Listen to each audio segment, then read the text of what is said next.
Saudações, durante 50 minutos vou conversar com Abel Chivucovuco, presidente da Casa CE, a Casa CE que foi criada a 5 de janeiro de 2012. Nas últimas eleições, a coligação conseguiu 16 deputados e hoje é o meu convidado. Durante este tempo vamos conversar de forma tranquila para podermos perceber até que ponto a sua coligação anda e do ponto de vista daquilo que acontece no país ao nível da política, economia e não só. Agradeço, doutor, bem-vindo pelo aquilo que é ter vindo a aceitar o nosso convite e agradeço também a disponibilidade que teve num dia como hoje, que é para a família. Agradeço o convite da TV Palanca e foi um prazer visitar as instalações. É a primeira vez que eu venho aqui e por isso saúdo também todos os telespectadores. Os que estiverem à mesa, desejo bom almoço. Muito bem, muito obrigado. Agradeço mais uma vez pelo convite aceite. Vamos começar então por falar daquilo que foi o mês de maio, o mês que, do ponto de vista daquilo que tem sido as vossas atividades, podemos olhar para a produção e para aquilo que ficou marcado como as datas que fazem referência do ponto de vista político, um olhar atento para o 27 de maio, uma data em que os académicos pouco falam, os políticos parece que ficou marcado. O que é que vocês têm feito para este 27 de maio vir à tona e trazer mais elementos para que a juventude de hoje perceba o que terá acontecido e o que se pode fazer? Um povo que procura esquecer-se da sua própria história corre sempre o risco de repetir os fenômenos e acontecimentos do passado. Todos os povos precisam de ter os factos da sua própria história como referência. Estudá-los, avaliar o que é que fizemos de errado, o que é que fizemos de certo, por que é que aconteceram as coisas assim. O 27 de maio foi um episódio muito negativo da nossa história, para não dizer trágico, porque morreram pessoas injustamente, inocentes, etc. Mas é um daqueles fenômenos que procura se escamotear, esquecer, fazer com que as pessoas não discutam isso. Não é positivo, porque corremos sempre o risco de um dia voltar a repetir. É preciso assumirmos o 27 de maio, apesar de que foi um fenômeno interno do MPLA, influenciou a vida nacional e afetou cidadãos comuns que não eram do MPLA e não tinham provavelmente forças políticas e partidos, etc. Portanto, precisamos de assumir isso. Precisamos de estudar o que é que aconteceu.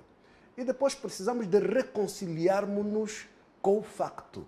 Há famílias que ficaram lesadas, até hoje não têm declarações de óbito, por exemplo, dos pais. Há famílias que perderam bens. Portanto, temos que nos reconciliar com o que já aconteceu. Há um ditado que diz: por mais positivo ou negativos os fenômenos sejam, ninguém consegue corrigir o passado. Já aconteceu. Muito bem. Agora, o nosso papel é reconciliarmos-nos com esse passado e repararmos os danos para todos aqueles que de facto foram afetados. É isso que temos que fazer. E espero, como foi o acontecimento interno do MPLA, tem que ser o MPLA que tem a iniciativa. Tem que haver coragem, tem que haver seriedade, profundidade, não é verdade? Para ter a iniciativa. Já não vamos a tempo mais de acusar A, B ou C. Também não é esse o interesse. O interesse é percebermos por que as coisas aconteceram, onde é que estão os familiares das vítimas, reparar os familiares das vítimas e escrever isso na história, que fica escrito, não é verdade? Para que as gerações futuras leiam, estudem, percebam e nos seus atos, nos seus comportamentos, nunca mais façam com que se repitam atos daquela natureza. Uma questão relativamente a esta data, no MPLA há esta intenção, do teu ponto de vista, de poder valorizar essa data e também outra questão, o MPLA considera isto um erro e assume ter sido um erro na sua caminhada? Eu tenho a impressão de que a atual dirigente do MPLA e a que surgiu antes tem vergonha do que fizeram e não conseguem assumir o que aconteceu, não é verdade? Nessas coisas da vida não vale a pena ter vergonha, não vale a pena ter receio.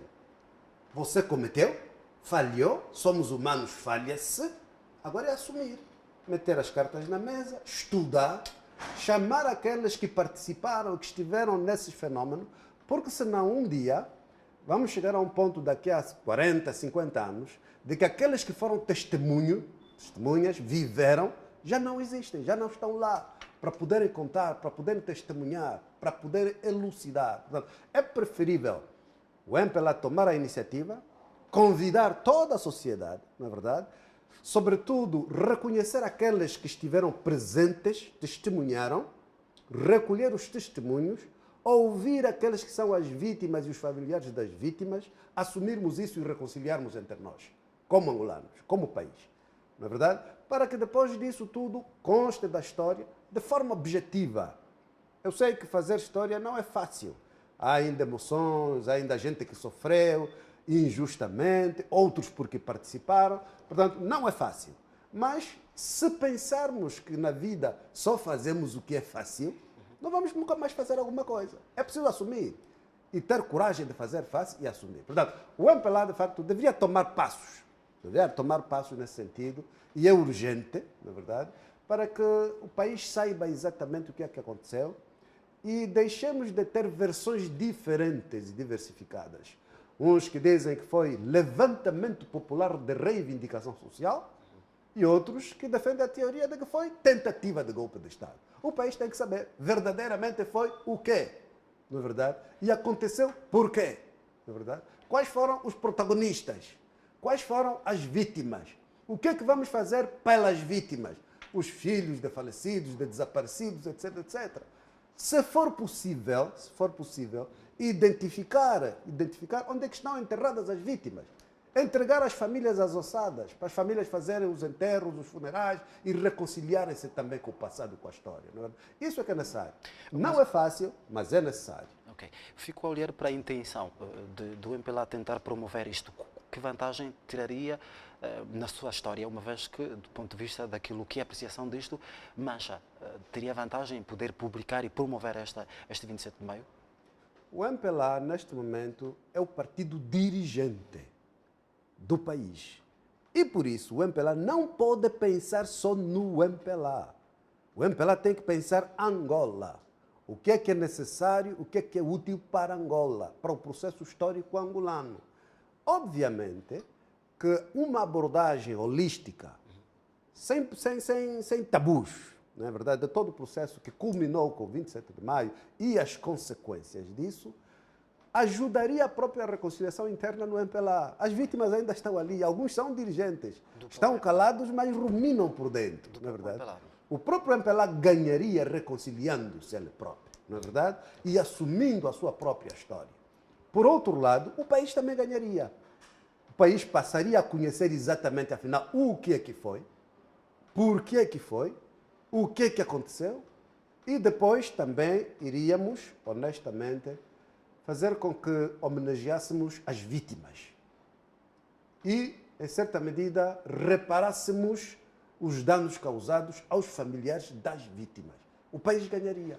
E ganharíamos todos.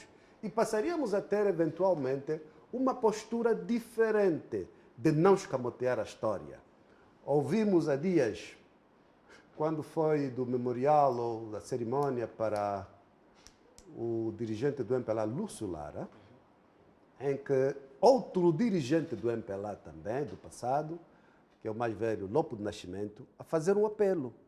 A fazer um apelo que, ponhamos na mesa a verdadeira história, porque muitas coisas foram falseadas. E não se pode construir um país falseando.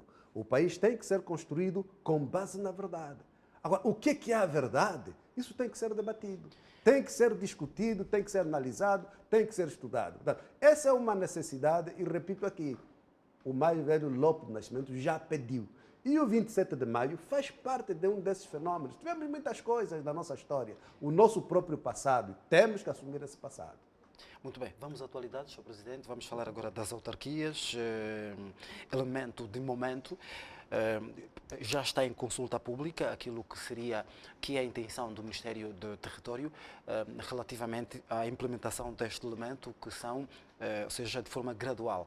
Está aqui diríamos, um debate posto ao público. Os partidos políticos não concordam que fosse de forma gradual e o Ministério acha que, tendo em conta o fornecimento, ou seja, a capacidade de produção financeira dos municípios, seria bom que os mais desenvolvidos fossem já os prioritários. Qual é o seu ponto de vista? Continua com a posição da oposição na Assembleia?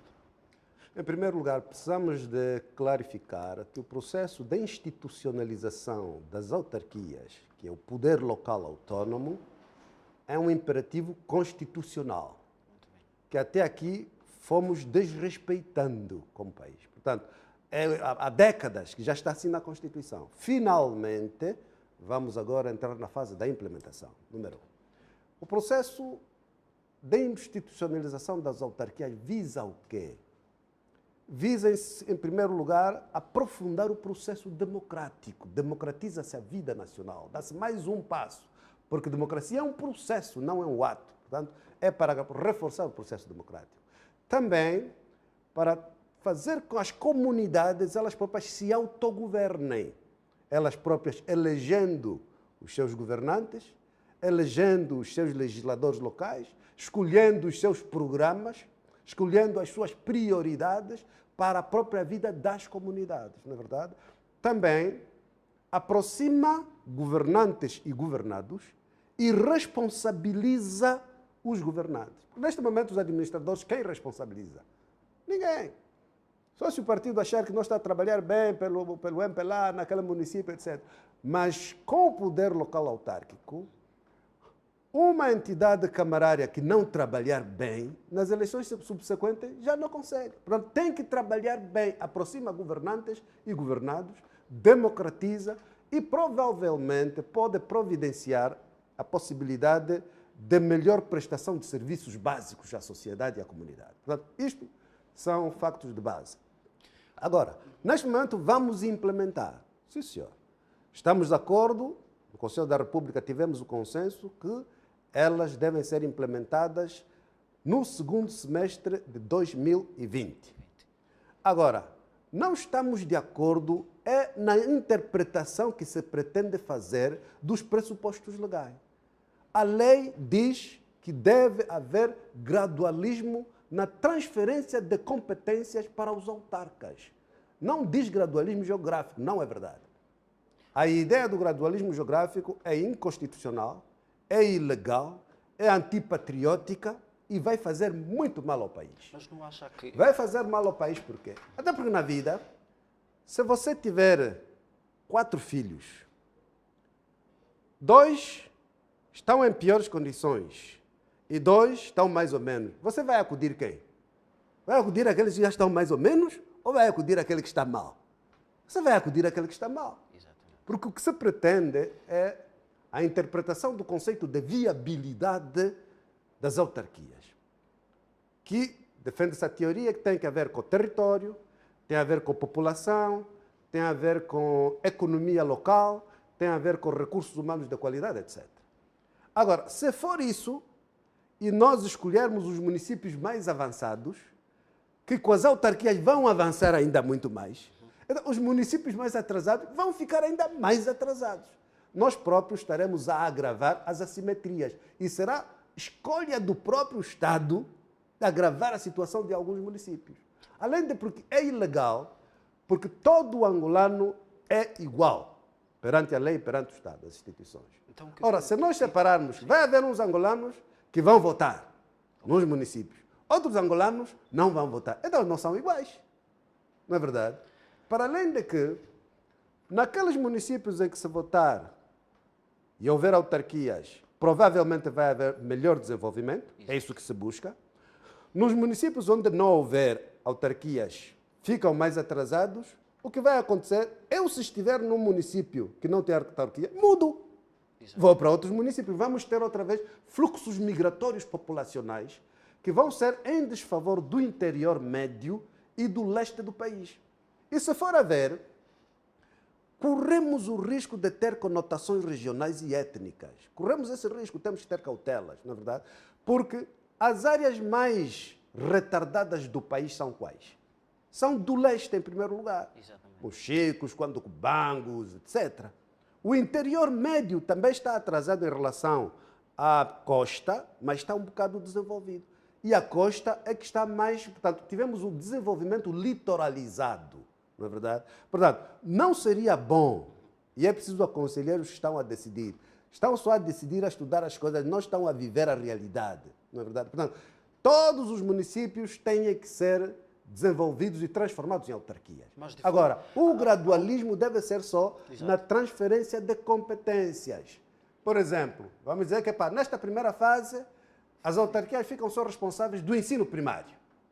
O ensino médio e o ensino universitário ficam tudo da responsabilidade do poder central, ou podemos dizer que as autoridades provinciais ficam com o ensino médio e as autoridades nacionais o ensino superior. E as autarquias só o ensino primário. Podemos dizer que, bom, nesta fase as autarquias ainda não podem ficar com a energia, mas ficam com a água. Nesta fase as autarquias ficam com limpeza. Nesta fase dos hospitais, as autarquias ficam só com os hospitais postos médicos, por exemplo. Os hospitais regionais, centrais, ficam da responsabilidade ou da província ou nacional. Depois de X anos, podemos dizer que não, agora também já podemos entregar a responsabilidade do ensino médio às autarquias. Isso chama-se gradualismo funcional, transferência da competência. Isso é que é legal, isso é que vem Doutor, na Constituição. uma prioridade, temos 4 minutos para o intervalo, uma questão, o seu ponto de vista de como seriam implementadas, tendo em conta a prioridade, assimetrias e, uma vez que há municípios mais desenvolvidos, qual é o seu ponto de vista? Como é que deveriam ser implementadas? Não existe o igualitarismo absoluto. Assimetrias vai haver sempre. Muito bem. Vai haver a natureza das coisas, faz com que nada é igual. Na verdade, o que é preciso é diminuir as diferenças e as desigualdades, reduzir. E é por isso que é preferível fazer nacionalmente, na verdade. Eu até diria que, se fôssemos patrióticos, se não temos capacidade, porque também no Conselho da República, o Presidente da República disse que um dos problemas não é bem essa história que está a dizer, porque a Constituição diz gradualismo. Não, não é verdade. O Presidente disse que o problema é incapacidade de fazermos em todo o território. Eu preferiria que, se é isso, então discuta-se, explica-se a verdade. Não temos capacidade.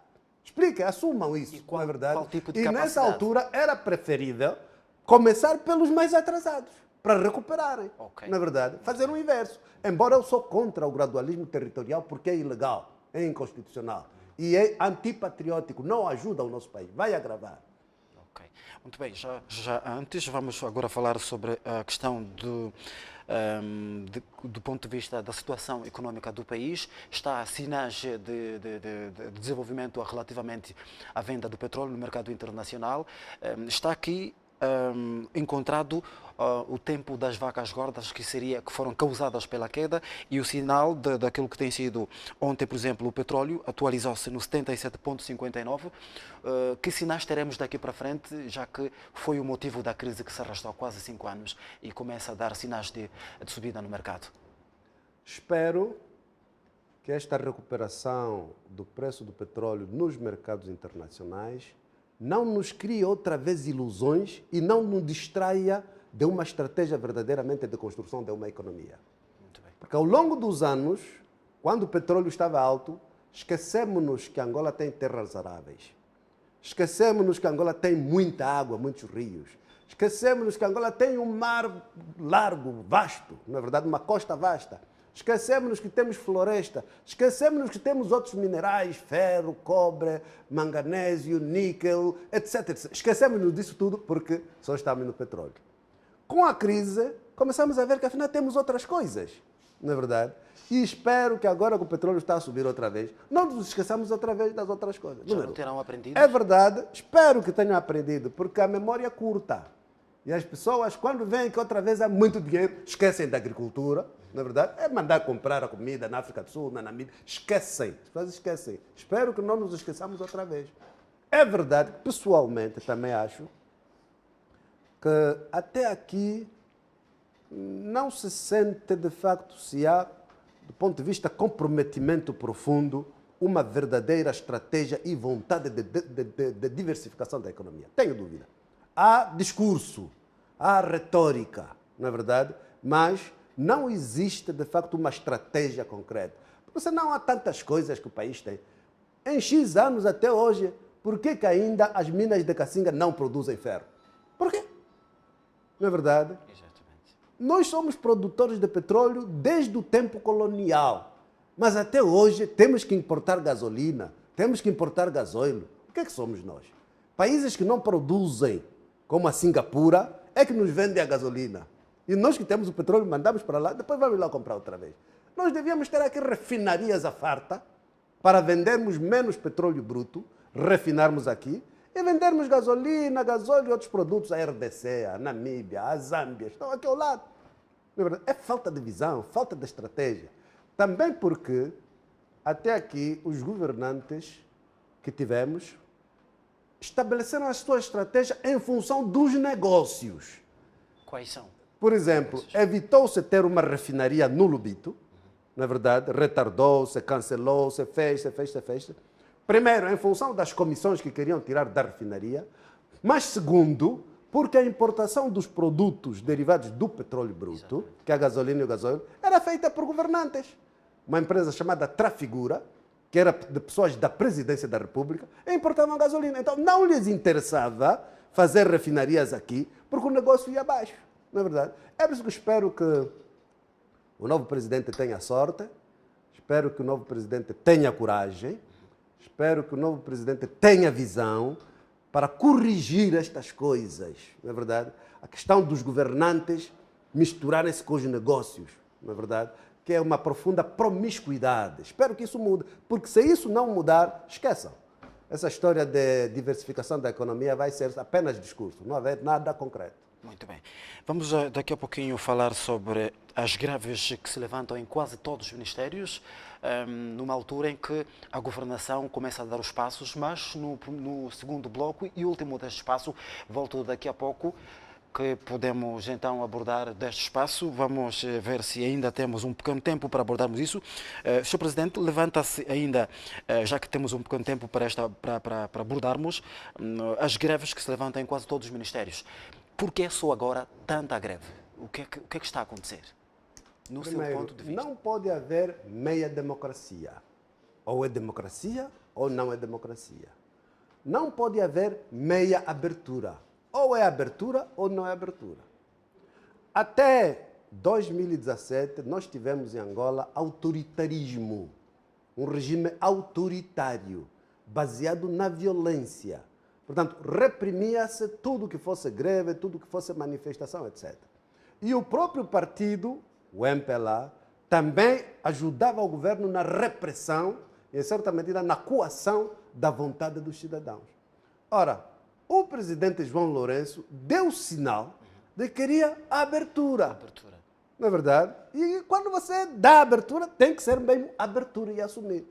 E os cidadãos que estavam reprimidos, não é verdade, acharam que agora estamos a ganhar liberdade para defendermos os nossos interesses.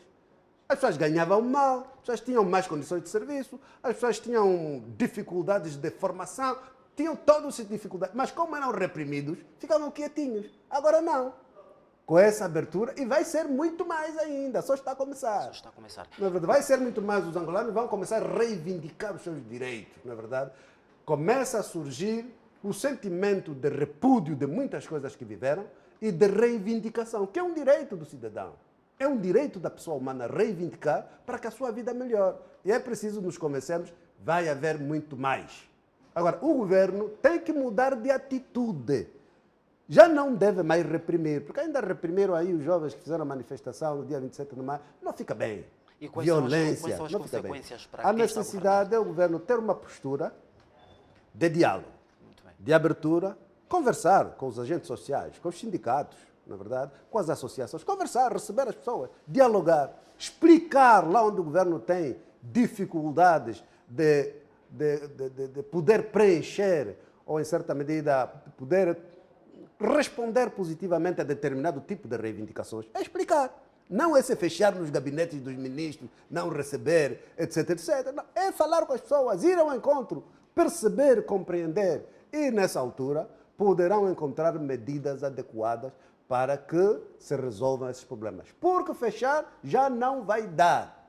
Não vai dar. Tem que haver uma estratégia de diálogo, de concertação, de informação, para que as partes em disputa percebam os interesses de cada parte e percebam o interesse nacional. E há esta preparação, este governo está preparado para este diálogo sem encarar consequências nestas medidas? Pessoalmente tenho dúvidas. É preciso termos em consideração que é o mesmo MPLA de ontem e de hoje, que era autoritário e que reprimia. Na verdade, é o mesmo. São as mesmas pessoas. são os mesmos ministros. Portanto, as práticas não sei se vão mudar, porque os vícios são os mesmos, são as mesmas pessoas, não é verdade? É provável que da parte do novo presidente haja vontade. É provável, não posso afirmar. Ainda está há pouco tempo, portanto, precisamos de dar o benefício da dúvida e vermos. Mas é provável que tenha vontade de mudar. Mas essa máquina com a qual quer mudar tem inércia, resistem, não é verdade? Tem as mesmas práticas, os mesmos comportamentos. E é por isso que tenho dúvida que mudem. Mas a minha recomendação é, primeiro aos cidadãos, nas várias carreiras, várias dimensões profissionais, tenham o direito de reivindicar os seus direitos. Não podemos aceitar, tal como se tem dito, que os angolanos têm uma capacidade ilimitada de aceitação do sofrimento e da mediocridade. Por quê? Por que você vai passar toda a vida a sofrer? E aceitas porque ficas ali sentado. Levanta-te, organizem-se de forma pacífica e reclamem os direitos. Agora, o Estado, e eu tenho esse ponto de vista, a ideia de que Angola não tem dinheiro é mentira. Angola tem muito dinheiro. O problema é como é que os governantes gerem muito dinheiro que Angola tem. Exatamente. Não é verdade? E é preciso que os governantes deixem de roubar, assumam que o direito é de todos os angolanos e, a partir dali, resolver os problemas do cidadão. Lá onde houver mesmo algumas dificuldades de recursos, conversem, expliquem. Na verdade, não é ficar fechado. Exatamente. Agora sim, vamos para um pequeno intervalo. Voltamos daqui a pouco com a conversa animada. Belchi Vucu Vucu, presidente da Casa C. Daqui a pouco. Até já.